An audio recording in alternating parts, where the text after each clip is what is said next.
আসসালামু আলাইকুম প্রিয় এসএসসি 25 পরীক্ষার্থীরা।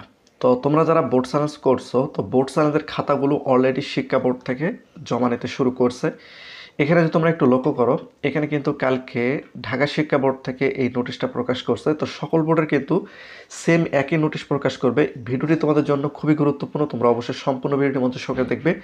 আরেকটি বিষয় হচ্ছে যে তোমরা যদি তোমাদের কোন সাবজেক্ট ফেল আসছে সেটা অবশ্যই তোমরা নিচে কমেন্ট করে রাখো, এবং তোমাদের বোর্ড সায়েন্সের রেজাল্টটা কবে দিবে এবং কাদের রেজাল্টটা পরিবর্তন হবে সেটা কিন্তু তোমরা এই ভিডিওর মাধ্যমে জানতে পারবে। তাহলে টোটাল তথ্যটা কিন্তু তোমরা বুঝতে পারবে। তো এখন বিষয়টা হচ্ছে যে তোমাদের মধ্যে যে সকল শিক্ষার্থীরা বোর্ড সায়েন্স করছে তাদের রোল নাম্বার অনুযায়ী এই যে খাতাগুলো রয়েছে এই খাতাগুলো কিন্তু এখন খুঁজে বের করতেছে, এবং এই খাতাগুলো 3 দিনের মধ্যে এই খাতাগুলো শিক্ষা বোর্ডে পৌঁছাতে হবে। এখানে কিন্তু তারা উল্লেখ করে দিয়েছে, এখানে দেখো জমা দেওয়ার শেষ তারিখ হচ্ছে 23/7/2025। তিন দিনের মধ্যে কিন্তু এই যে এখানে বহুত খাতা রয়েছে যে সকল শিক্ষার্থীরা বোর্ডে আবেদন করছে, বোর্ড সায়েন্স করছে, তাদের খাতার গুলো কিন্তু এখন শিক্ষা বোর্ড জমা নিচ্ছে। যে এখানে তোমরা দেখতে পাচ্ছ বহুত, আমি তোমাদের দেখাতে গেলে অনেক সময় লাগবে। এখানে তোমরা দেখতে পাচ্ছ, আমি যদি এখানে জাস্ট এটাতে দেখাই, মোটামুটি 1300+ পৃষ্ঠা রয়েছে, 1300+। অর্থাৎ ঢাকা বোর্ড থেকে যেহেতু 1 লক্ষ কাছাকাছি প্লাস শিক্ষার্থী কিন্তু বোর্ডে আবেদন করছে, এই জন্য কিন্তু এখানে অনেক খাতা রয়েছে। এখানে যদি তোমরা একটু লক্ষ্য করো, এই যে এখানে কেমিস্ট্রি রয়েছে, বিশেষ করে গণিত সাবজেক্টের শিক্ষার্থীরা কিন্তু সবচেয়ে বেশি ফেল করছে গণিত সাবজেক্টে। এখন এখানে তারা যেহেতু শিক্ষা বোর্ড থেকে উল্লেখ করছে জমা দেওয়ার শেষ তারিখ হচ্ছে 23/7/2025, এবং এখানে তারা যে বিষয়টা উল্লেখ করছে দেখো, উত্তরপত্রের প্রাপ্ত নম্বর পরিবর্তন করে জমা দিলে তার বিরুদ্ধে বিধি মোতাবেক ব্যবস্থা গ্রহণ করা হবে।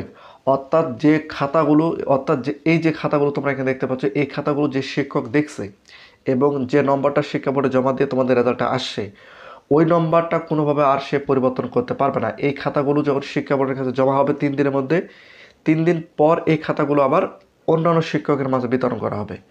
অর্থাৎ যারা এই খাতাগুলো দেখছে তাদের থেকে খাতাগুলো নেওয়া হবে, নেওয়ার পর অন্য শিক্ষকদের কাছে কিন্তু খাতাগুলো আবার বিতরণ করা হবে। তারা আবার এই খাতাগুলো দেখবে, দেখার পর তারা কিন্তু নতুন যে রেজাল্টটা আসবে, অর্থাৎ কোনো শিক্ষার্থী ফেল থেকে পাস করলো, কোনো শিক্ষার্থী A+ মিস করছে, A+ আসলো, কোনো শিক্ষার্থীর সাবজেক্টের ক্ষেত্রে A+ মিস্টেক হয়েছে, A+ দিয়ে A+ চলে আসলো, এই যে এগুলো কিন্তু আমার নতুন শিক্ষক দেখার পর তোমাদের দিবে।